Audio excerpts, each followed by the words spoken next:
Hello everyone, my name's Ali and welcome to multiplayer footage of the brand new Modern Warfare 3 map, Black Box. Black Box can be played not only in multiplayer but in Spec Ops as well, and I'll have Spec Ops gameplay up later this week. So this map is awesome, I'm really liking it so far. It's only out at the moment for the guys on Xbox that are paying for the Call of Duty Elite Premium subscription service, because they get all the DLC pieces a little bit early, but it will be coming out to the guys on Xbox in one big map pack next week. I'll be covering that map pack next week on my channel, and if you want to find out more about that, feel free to subscribe if you're interested. But this brand new map is awesome. It's a really big map. I didn't expect it to be quite so big. I've got some really key tips here for you guys to make sure that when you jump into this map and give it a go, you're not so sort of worried about what to do, running around like a headless chicken. This was actually my first ever gameplay on this map, my first ever go playing this map, and I've got some images on screen here just as I kill this guy from this high up point,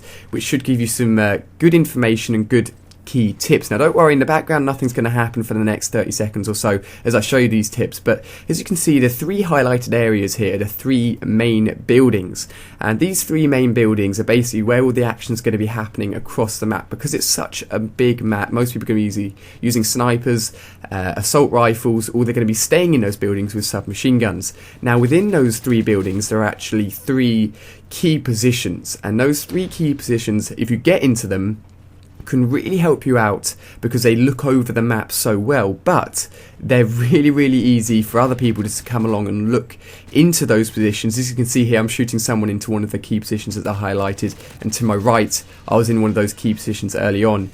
So it's good, to be honest, to go into those positions, take a few shots from there, get a few kills, but as soon as you get a few kills and you think, you know what, the enemy may know where I am, you just get out of there. You don't bother spending any longer in there. It's just too high risk and it's not really worth it. As you can see, the sniper's just completely oblivious, and I came up behind him here without him having any clue what's going on. So the best thing to do is pretty much to be the person that knows that these are the three sort of key power points of the map, and to watch them from a position which isn't quite so obvious. Now I spend a lot of this gameplay actually around this main building to my right, and you'll probably find that the majority of action is going to happen here if it's not happening elsewhere in the other three buildings. This is where everyone sort of congregates, this is where the sort of spawns mash together once the beginning starts, and you find a lot of the action happens here. You've got to be aware that there are three tiers to this building: the bottom bit, which I've just come out of, the middle bit, which I'm in now, and the top bit. So if you've got a portable radar down like I do, you've got to be aware that those red dots could symbolise someone on any 3 points of that building basically.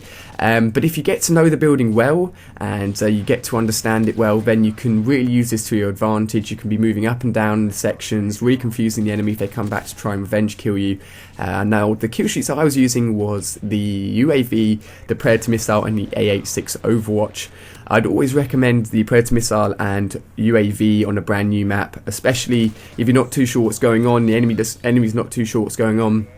If you call in a UAV, it can really be helpful in getting an idea of where the enemy team is. Even if it doesn't show everyone up on the map, if they've got Assassin on, it can at least give you an idea of where the enemy is congregating at that point in time. So overall, my opinions of this map are very positive. I'm going to be doing some live multiplayer gameplay of this map as well, which I'll be uploading later today. I'll also be covering the two new Spec Ops maps which came out today, Black Ice and Negotiator. They look really fun. I've already showed you guys a bit of a preview of them. One of them is going down a snow slope. It looks awesome. The other one is a breaching mission where you keep on breaching different buildings over and over. And I believe that's a 2-player one. I said in my preview that I thought it was only 2-player, and I could be right there, but I'll let you know. And my streak just ends here.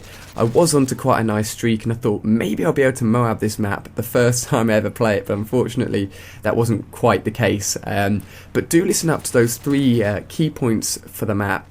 Those three buildings are going to be where most of the fire, most of the action is going to be taking place, so do be aware of that as my A86 just leaves the map. Another really awesome kill streak. Air support is really good in this map. It is a very large map, and unless they get into the massive broken plain off to the edge of the map, then there isn't really too much places for them to hide, because the buildings can be sort of shot into from either side as well. I sort of go on a mini death streak here after my success with the A86 Overwatch.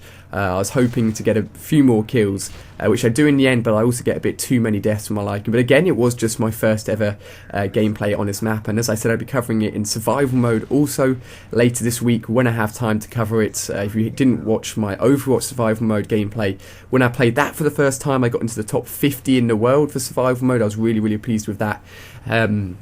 I'm just losing gunfights here, and the second tier perk is pretty important actually when you're playing a brand new map. I like to use quick draw because a lot of the action's going to be happening when you're just running head to head with someone and you're not expecting it at all. So you have a quick host migration here. You're not expecting to be running into someone, and if you have quick draw pro, and you're going to be able to take the first shot, and you're definitely going to be at a good advantage. Hardline can work quite well if you're wanting to go for those higher kill streaks, and you think you can do it on this brand new map, then Hardline will help you get that first kill streak. One kill earlier, of course, and an Assassin, if you really want to hide from the UAVs, is something you could use as well, but I'm not a massive fan of Assassin, to be honest, and I know a lot of you guys aren't, so I'm not going to personally condone that as a choice that you guys should be using. Now, sniping on this map is a good idea, however, because there are 3 main buildings, you're going to have to be moving around quite a lot and pretty much just sticking to the edges of the map and watching those 3 main buildings with an eagle eye and hoping that the enemies go into the building you're looking at the time, because it's quite a large map to walk around and to get as many kills as possible. So sniping is worthwhile but tough on this map. You've got to be really good, actually got a lot of long range kills in there, but the final score is 22-6. Really hope you've enjoyed. I'll have more multiplayer gameplay of this map up later, and I'll be covering the other Spec Op mission modes as well. You can click on screen now for 2 more videos, so cheers for watching. Feel free to subscribe if you're new and like the video if you've enjoyed it, and I'll see you in my next video.